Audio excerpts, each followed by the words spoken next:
Hello students, welcome to EPG Pathshala.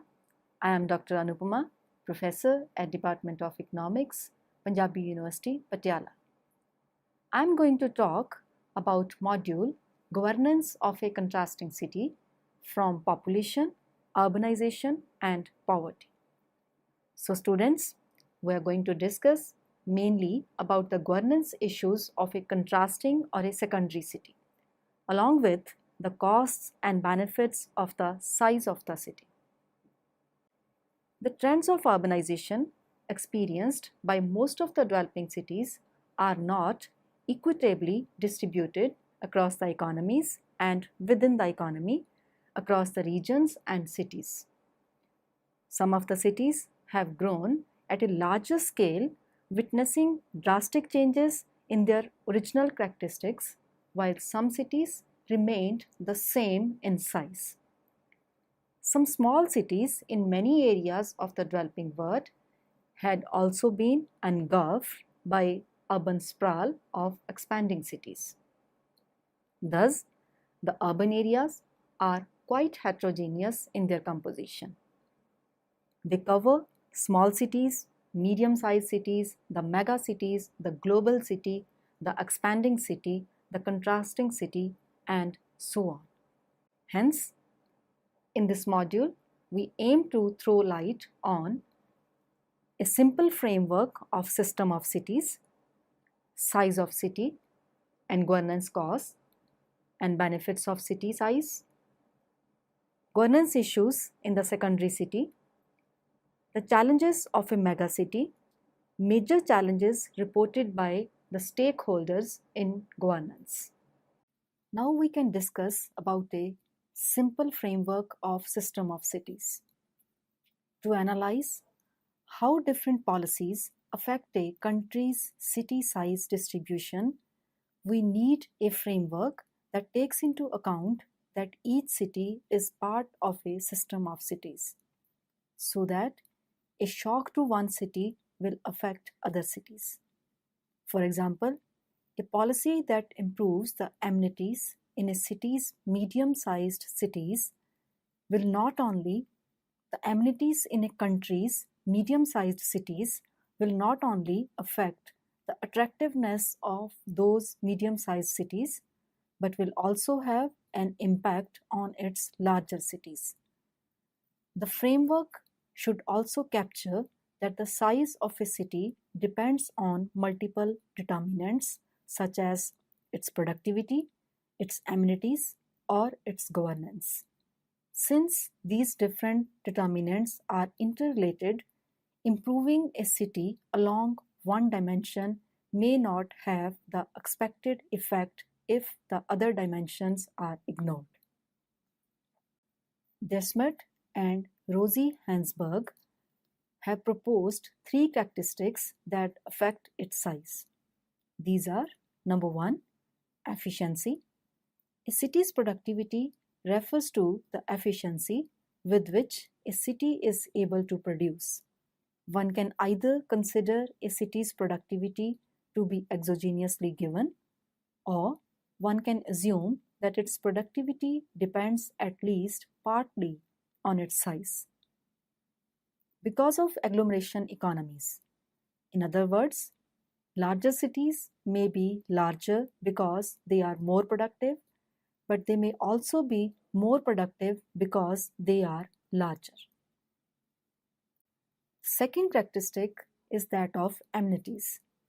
A city's amenities refer to anything, positive or negative, that changes the attractiveness of a city as a place to reside, without directly affecting its productivity or distorting its labor market. This includes weather, natural features, that is, whether it is close to water or not, the pollution, crime, cultural and sports activities, and any other factor that influences a city's quality of life. The third feature is that of excessive frictions. As cities become larger, they become more congested. This restricts a city's population. But even among cities of the same size, not all are equal. Some cities are less efficient in dealing with congestion than others. This may reflect, for example, the fact that some city governments are less good in providing congestion alleviating infrastructure than others. This would translate into higher local tax rates or other discounts. We refer to a city's excessive frictions as those distortions over and above what we would expect given the city's actual size. Thus, looking at these characteristics, we may derive that cities will be larger if they have higher efficiency, better amenities, or lower excessive frictions. Size of the city governance matters. The large size cities are considered to have relatively better urban advantages as compared to the small size cities. It is expected that they have better employment opportunities, infrastructure, amenities of life, mobility, etc. However, cities critics argue that urban advantages can be converted into urban ills if the city size crosses beyond certain manageable limits. This can be understood in terms of Alonso framework, which is shown in figure 1. The figure shows that the urban benefits increase with city size in less than proportional way, while the urban cost increase with city size in more than proportional way. There comes a point L where urban costs are greater than urban benefits. This point defines an optimal city size beyond an optimal city size S1, and beyond that point the cities are too big. However, Proudhon countered Alonso's argument by saying that governance of a city largely determines the cost and benefits of city life. He says that the urban benefits and cost are merely functions of city size, but also that of city management. He says that the urban benefits and cost are not merely function of the city size, but also that of city management. The quality of governance may increase or reduce the net benefits, which are the difference of benefits and cost. Therefore, by use of efficient policies, the benefit curve can move up and the cost curve may move down. And therefore, point L can shift to the point XL. And therefore, the optimum size can be increased from S1 to S2. The net benefits in this case are the results of efficient governance. But the governance issues differ from city to city. As compared to the small cities, the large cities have organizational diversity and stability to cope with changes. They have functional and spatial, structural, or vertical diversity, and they have diverse manufacturers and services. Therefore, the demand for infrastructure and other services would also be different from that of a small city. According to United Nations projections, 86.4% of world's urban population in 2025 will live in cities with populations under 10 million. This means in next 10 years, at least we expect more of the populations in middleweights or the small cities. These secondary cities have their own issues and the problems of urban governance.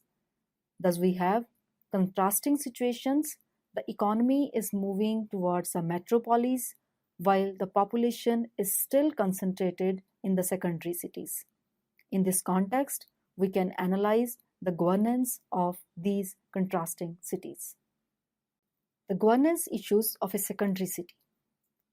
The secondary city of today face challenges and opportunities in three broad areas. These are physical growth, governance, and social change, which have a central issue of fewer resources to manage these issues. The physical growth. The population of secondary cities is growing faster than that of the primary cities, and this puts pressure on overused infrastructure and service systems.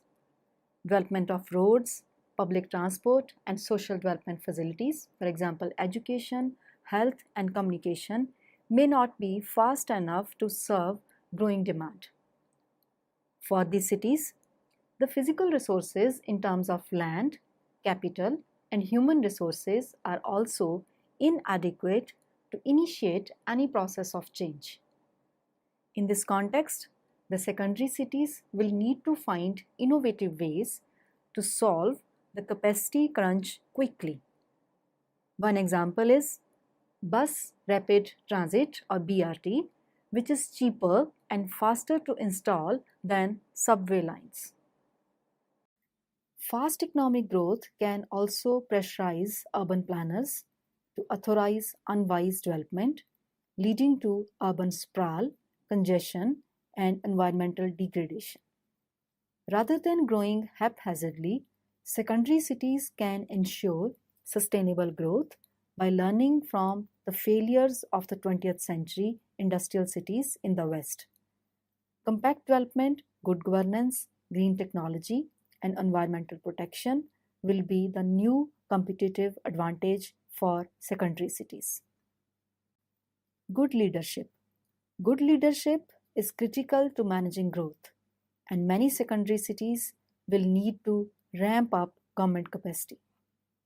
Local governments need expert knowledge to handle unforeseen growth. Additionally, secondary cities must have political influence at the national level in order to attract necessary funding or infrastructure and other public projects. The fiscal crisis facing many municipalities due to little possibilities of local resource mobilization and unpredictable tax revenues makes secondary cities more reliant on central governments for funding. The participatory governance is very effective in this direction.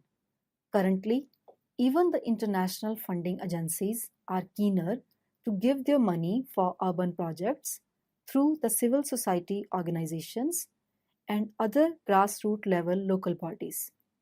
For fund mobilization from various national and international sources and for inviting capital from the private players, the secondary cities must grab policy and media attention away from often favored principal cities.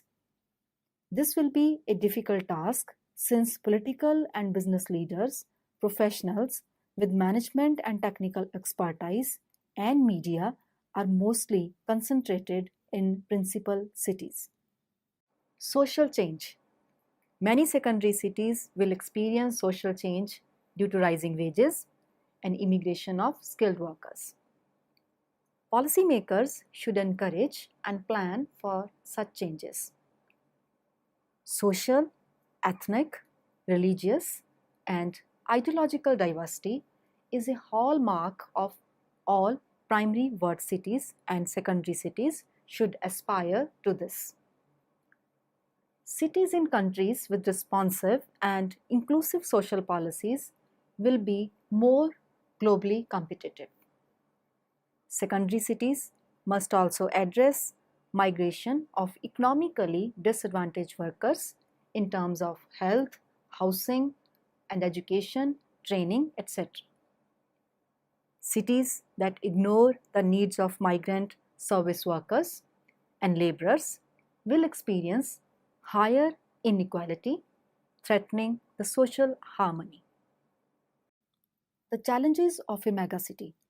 The number of megacities has multiplied over the past 50 years to the extent that they now provide a home to 9% of world's urban population.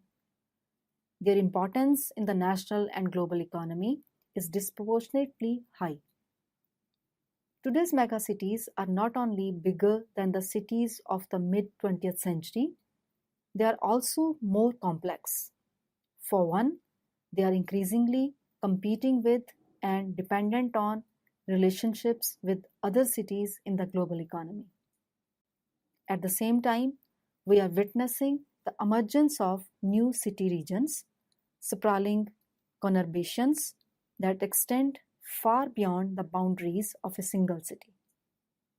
These huge megacity regions create a new urban dynamic. Commuters travel large distances from densely populated suburbs. Economic activity frequently becomes deconcentrated, dissipating from the center to the periphery. In the megacities, the complexity of building and maintaining infrastructure and of meeting the needs of a huge and often growing urban population reaches new levels. The city governance has to adapt to the challenge of delivering holistic solutions across vast metropolitan regions in order to strike the balance between three overriding concerns, that is, economic competitiveness, environment, and quality of life for urban residents. Competitiveness. Megacities are the gateways of globalization, driving the flow of people, goods, knowledge, and money around the world. Already, 1/5 of the world's GDP is generated in the 10 economically most important cities. Megacities also make a disproportionately large contribution to economic growth at a national level. Tokyo accounts for 28% of the Japanese population, but 40% of country's GDP. Paris is home to 16% of French population, but is responsible for 30% of GDP. Given their weight in respective national economies, the ability of these megacities to compete at a global level is paramount. To attract investment, these cities need modern, efficient infrastructures. Transportation is an obvious case in point, and megacity mayors are eager to improve often overloaded road and rail networks, ports and airports. Abundant skilled labor is also hugely important. Another crucial factor is quality of basic services, which includes the access to quality housing, education, and basic services such as water and electricity. The wider business environment is another key factor.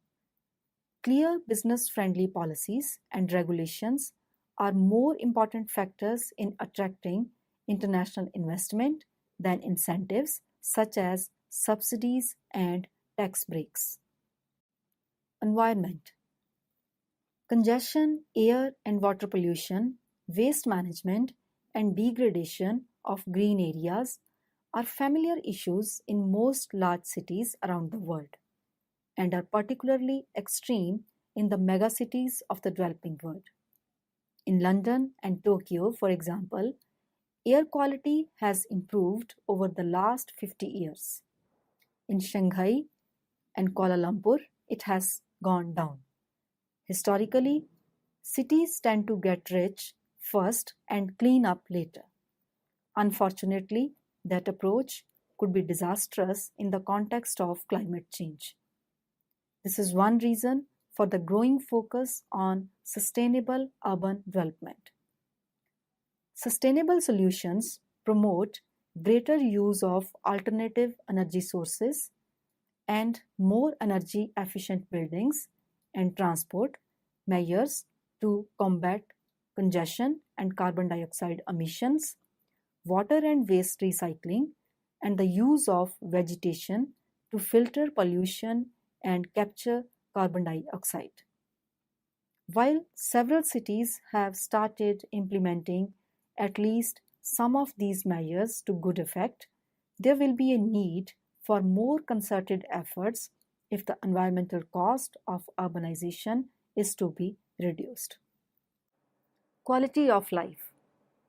Megacities may be engines of economic growth, but they feature huge inequalities in the distribution of wealth and economic opportunity.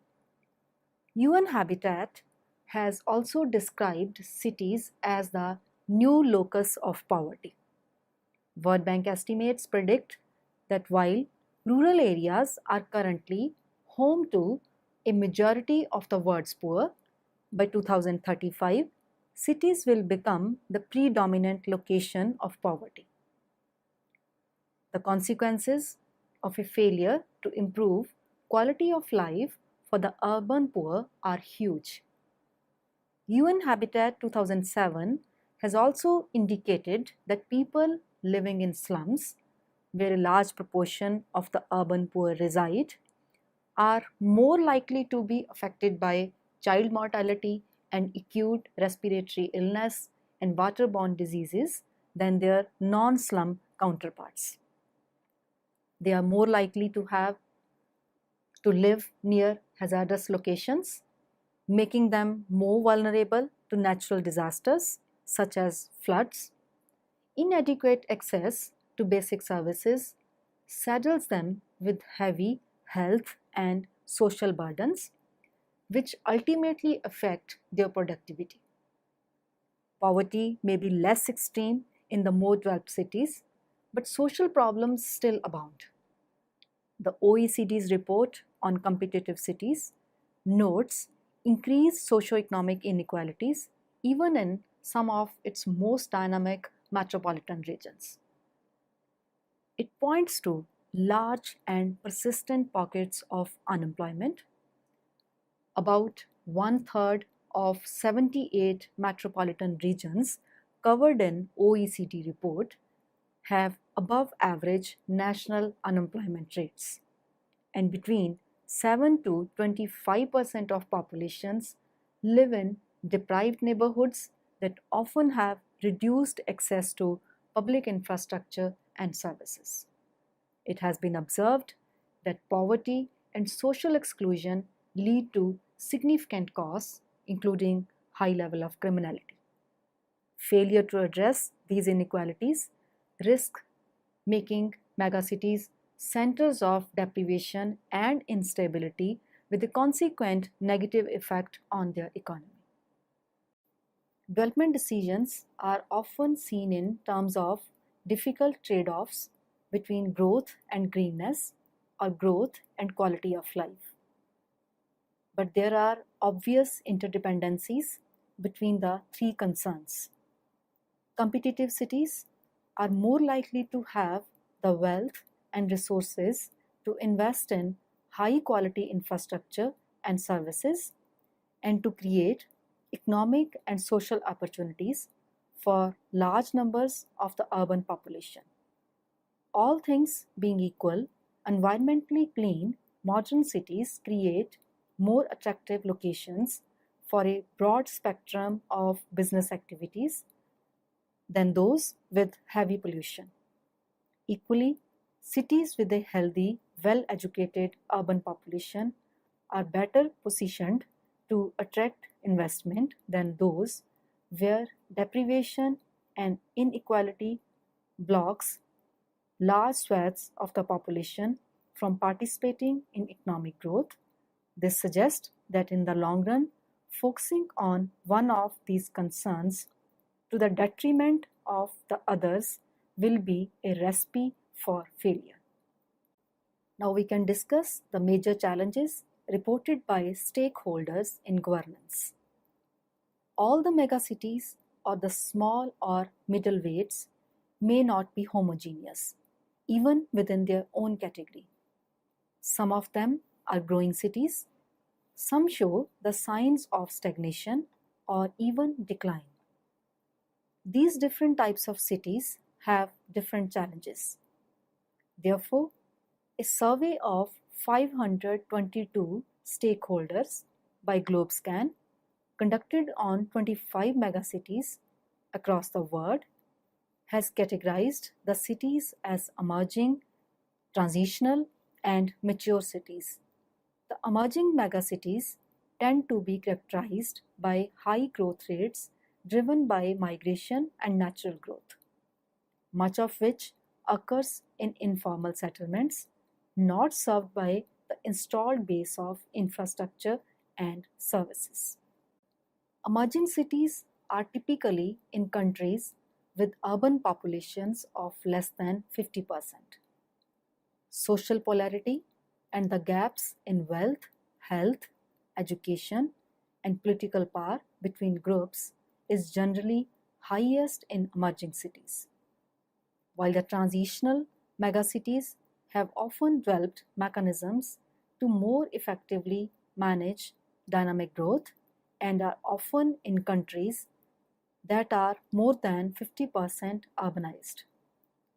Transitional cities have similar infrastructure challenges as compared with emerging cities, but are better able to respond financially and organizationally. Increasing affluence in these cities places additional new demands on infrastructure. On the other hand, the mature megacities have much slower growth rates of population than both emerging and transitional megacities. They exist in countries that are typically about 75% urban. Mature megacities already have high quality infrastructure, and the challenge is to deal with obsolescence and responding to the increased and changing demands for services of all types posed by their aging populations. The stakeholders from these different types of cities with contrasting requirements have shown some of the common and different challenges. The stakeholders here cover the elected political leaders, employees of the municipality, private sector infrastructure providers, construction company managers and financiers, and the people who are in roles that influence infrastructure decision makers and implementers such as thought leaders, academics, NGOs, and the media. We can now discuss the most serious challenge as reported by these stakeholders who are in direct governance of the megacities. Economic challenge. Unemployment and underemployment emerge as the predominant economic challenge in the survey, which was cited by 20% of respondents. It is the top economic challenge according to respondents in emerging and transitional cities, and comes second only to economic development as a concern in mature cities. The next most commonly cited issue are economic development and rising cost of living. Each of them shows 14% of all respondents. Environmental challenges. Air pollution is considered for the most serious environmental challenge facing megacities, that is 26%, especially by those in mature cities, that is 36%. A large proportion of stakeholders mentioning air pollution relate the problem to transportation and vehicle emissions. General pollution and water problems are also cited but are considered to be less of a priority. The social challenges. Stakeholders, respondents mention a wide range of social concerns with no clear priority emerging. Topping the list by a small margin is poor quality housing and living conditions, cited by 14% of all respondents. This issue is particularly emphasized by stakeholders in transitional and emerging cities. Other key issues included the gap between rich and the poor, reported by 11%, and poverty, reported by 9%. Public safety and crime also feature as a significant issue for respondents in emerging cities. Infrastructure. Transportation is perceived as by far the biggest infrastructure challenge by stakeholders in the survey. 35% of all the stakeholders mention the transport system or traffic problems as their city's most significant infrastructure challenge. In distant second place is the inadequacy of the city's infrastructure, reported by 10% of the respondents. Investment needs. Stakeholders are asked to rank 13 different areas according to their need for investment over the next 5 to 10 years. Figure 9 shows that transportation comes out as the top priority by a significant margin, cited by 86% of respondents. In joint second place comes environmental protection and education, both cited by 77% of stakeholders. The need to invest in environmental protection is emphasized particularly highly in transitional cities, indicating that the desire for ecologically sustainable solution is not restricted to rich cities. Water comes lower down the list of investment priorities overall, but is cited by many more stakeholders in emerging cities, that is 81% of them, where access to clean water and sanitation is often a major issue. So students, let us summarize what we have learned from this module. To sum up, it can be stated that the process of urbanization is not having an equal effect upon all the areas growing to be urban. These contrasts in growth patterns require different types of urban strategies. Therefore, the urban governance should take due care of the major challenges and opportunities in these contrasting cities. While the secondary cities fight with problem of unmanageable physical growth and social issues, the megacities have to deal with the economic issues or the competitiveness of the cities with utmost importance. However, the major governance issue in any type of city is to recognize the major challenges and find appropriate solutions. That's all with today's lecture. I hope you must have found it interesting. Thank you.